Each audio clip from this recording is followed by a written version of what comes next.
we don't need to slow down AI development. We just need to win this race, the wisdom race between the growing power of the AI and the growing wisdom with which we manage it.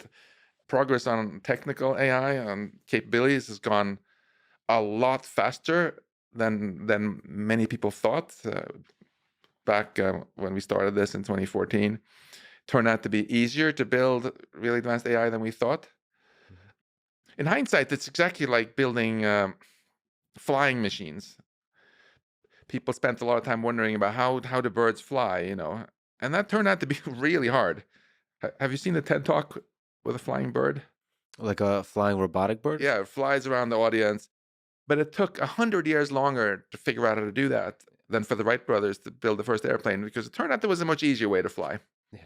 And evolution picked a more complicated one because it had its hands tied. It could only build a machine that could assemble itself, Mhm. which the Wright brothers didn't care about. They can only build a machine that used only the most common atoms in the periodic table. Mhm. Wright brothers didn't care about that. They could use steel, iron atoms, and it had to be able to repair itself, and it also had to be incredibly fuel efficient.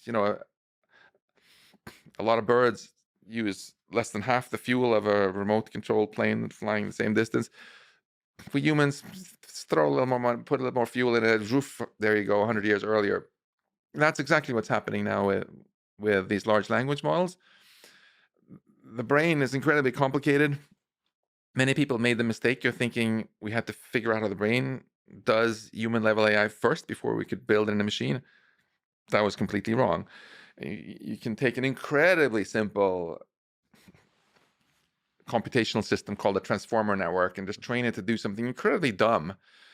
Just read a gigantic amount of text and try to predict the next word. And it turns out, if you just throw a ton of compute at that and a ton of data, it gets to be frighteningly good, like GPT-4, which I've been playing with so much since it came out, right?